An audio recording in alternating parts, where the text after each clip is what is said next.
tiens à saluer le travail remarquable des élèves et de leurs enseignants, ainsi que de leur engagement et de l'engagement de tous ceux qui œuvrent pour que cette mémoire demeure vivante.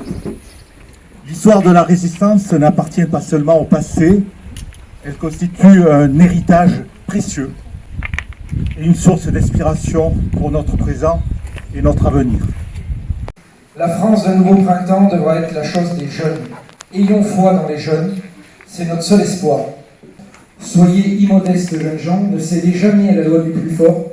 Prenez votre destin en main, allez de l'avant. Soyez capables d'imaginer un monde que nous avons échoué d'imaginer collectivement. Faites votre ce combat sans concession contre tout ce qui peut avilir l'homme ou atteindre les valeurs imprescriptibles de liberté, d'égalité et de respect de la personne humaine. Méfiez-vous des simplifications et des généralisations. La simplification et la généralisation sont propres aux esprits fatigués. Les vôtres sont neufs.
Pétain s'oppose à l'école républicaine en ce qu'ils auraient insulté à leurs élèves des valeurs laïques et égalitaires, en contradiction avec ce que le régime considérait comme les valeurs traditionnelles.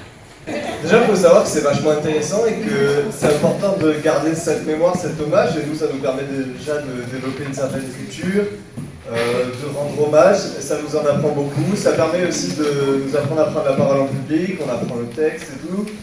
Et finalement, on monte un projet tous ensemble et ça nous apporte beaucoup plus que...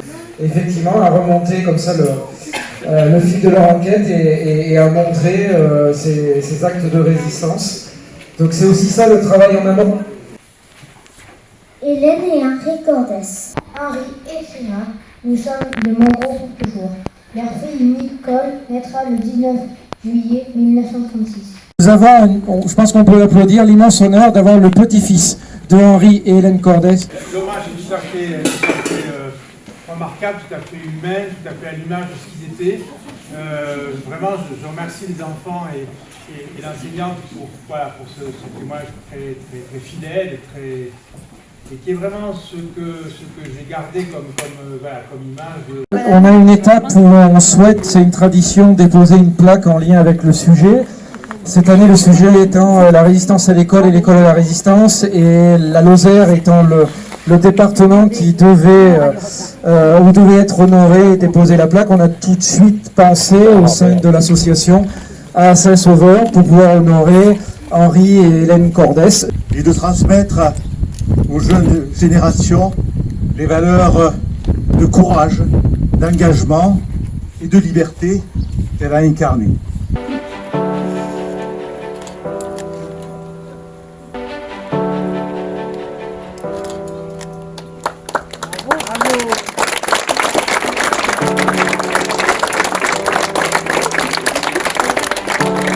Un peu impressionné, stupéfait par l'ampleur, la générosité de ce que vous avez mis en place les uns et les autres depuis vraiment fort longtemps, et aujourd'hui aussi ça me touche au-delà de ce que vous pouvez imaginer.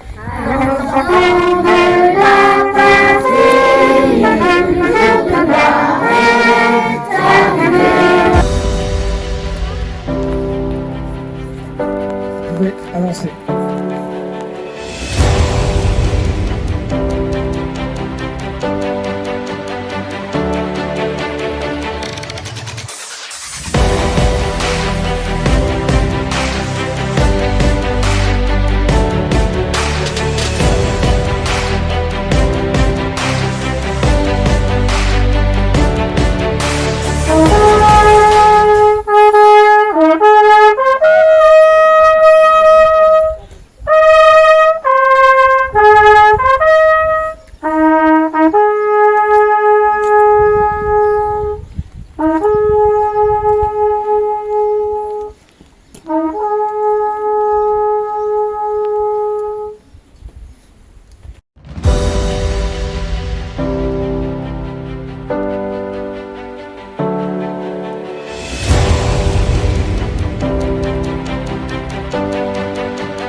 De l'encre, donc dans les petits encriers qui sont en porcelaine là, et s'il y a une trop grosse goutte d'encre sur votre plume, vous utilisez les petits ronds de tissu pour faire absorber.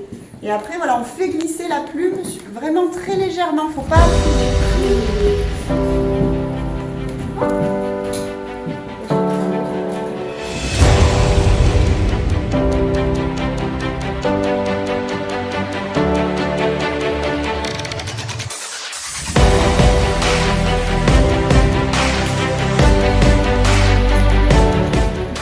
La journée commence par la leçon de morale. Amis, entends-tu le roulement des corbeaux sur nos plaines? On va laisser la place à ceux qui viennent du plus loin, très très loin. C'est l'Allier, et je vais donc donner la parole à un monsieur qui fait beaucoup aussi, énormément pour la mémoire.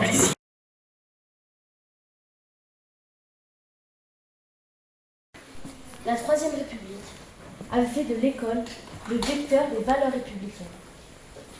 Le régime, situé à Vichy, entend en faire un instrument de conquête au service de l'idéologie de la Révolution nationale.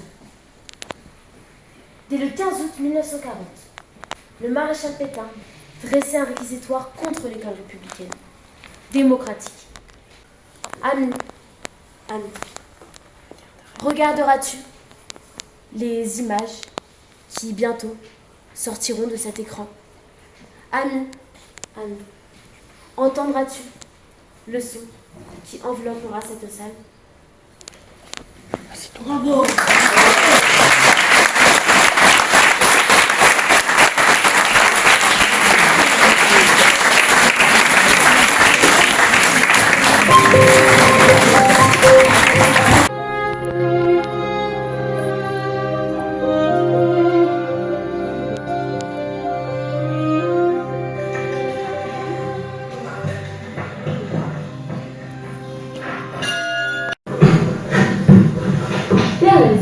Que signifie égalité? Que tout le monde est pareil.